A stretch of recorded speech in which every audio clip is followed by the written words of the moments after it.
Esdras Sidji. Bonsoir. Donc le camp des travailleurs, alors, le camp des travailleurs a voulu être sur ces élections. Qu'est-ce qui vous a motivé? Nous nous présentons à ces élections parce que nous voulons faire prendre conscience aux exploités, aux travailleurs, aux pauvres, de la nécessité de renverser le système capitaliste dans lequel on vit, un système basé sur les inégalités, l'exploitation, les guerres, les famines à travers le monde, et ici avec un supplément de mépris colonial. Et donc nous allons défendre un programme de lutte pour dire que personne ne doit gagner moins de 2000 euros par mois net. En dessous de ça, c'est la survie. Et c'est la situation de la plupart des membres de la population ici. Et il faut dire aussi que les prix augmentent sans cesse. Et donc, ça veut dire que les salaires, les pensions de retraite, les allocations doivent augmenter chaque fois que le coût réel de la vie augmente. Autrement, les gens vont continuer à s'appauvrir. Il faut aussi, contre le chômage, répartir le travail entre tous, le partager, sans qu'il y ait de diminution de salaire. Et nous pensons que c'est aux travailleurs de contrôler cette économie, de mettre à jour toutes les magouilles, tout le système de bénéfices et de profits qui est fait sur notre dos, sur le dos de la majorité, par une minorité qui s'enrichit. Alors, si vous êtes élu, vous pensez l'être? Bien sûr. D'accord. Si je suis élue, ça veut dire qu'il y a une situation révolutionnaire en Guadeloupe et que les travailleurs et la population sont prêts à prendre le pouvoir et à remettre en cause le système capitaliste.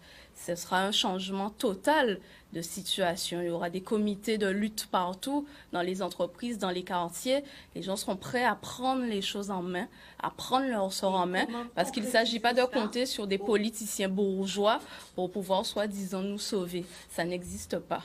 Comment concrétiser ça au sein de l'Assemblée nationale? Au sein de l'Assemblée nationale est faite pour faire passer des lois. Il y a moyen de faire passer des lois. Par exemple, une des lois qu'on peut faire passer, c'est d'interdire les licenciements dans les entreprises qui font des bénéfices.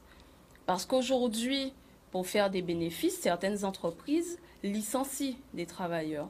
Et licencier aujourd'hui un travailleur, ça veut dire le mettre dans la misère. C'est comme une exécution, en fait.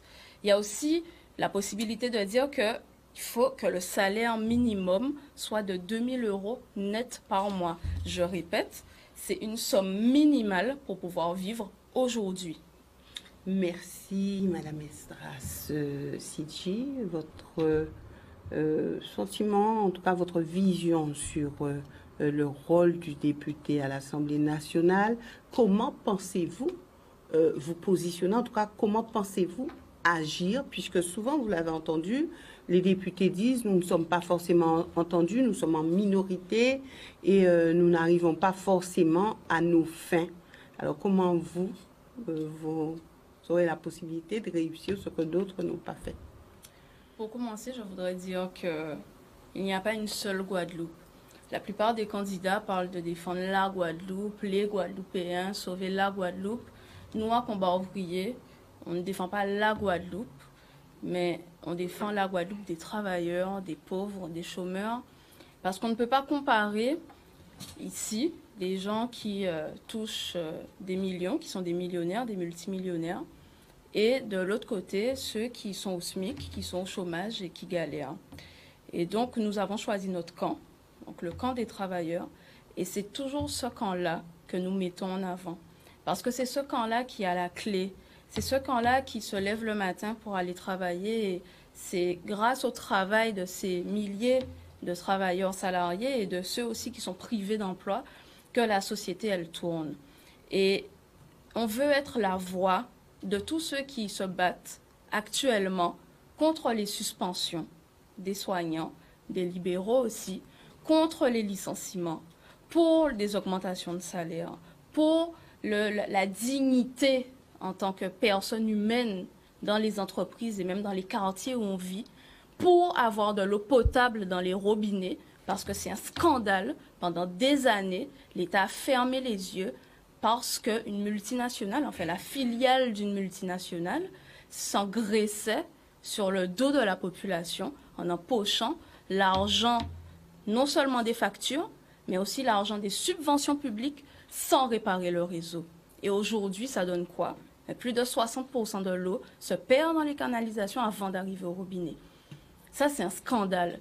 Et donc, nous voulons être la voix à l'Assemblée nationale de tous ceux, même minoritaires, qui se battent contre cet état de fait. Merci. Même question. Voter pour la candidature de Combat ouvrier, lutte ouvrière, le camp des travailleurs. Donc, dans la troisième proposition de loi. C'est Sidji Esdras et Marie-Agnès Castro, ma remplaçante.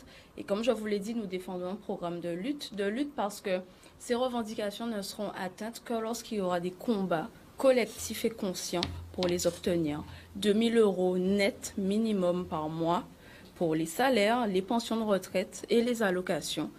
Que tout ça soit indexé sur le coût réel de la vie, ça veut dire que ça doit augmenter chaque fois que les prix augmentent, et aussi le fait de contrôler l'économie, parce que de l'argent public est distribué à tout va au gros patronat, et qui est-ce qui contrôle cet argent? Où va cet argent? À qui bénéficie cet argent? Il ne bénéficie pas à la majorité de la population. Et il ne faut pas se faire d'illusions. Ce ne sont pas les élus qui contrôlent la société, ce sont les gros capitalistes, c'est les pouvoirs d'argent, c'est ceux qui sont à la tête des grosses entreprises. Et aujourd'hui, la plupart des candidats, des gros candidats, sont dans le camp de ces capitalistes-là. Notre candidature, c'est une candidature communiste révolutionnaire, rien à voir avec l'URSS de Staline, mais c'est l'idée de renverser le capitalisme par la force collective et consciente des travailleurs. Merci à vous.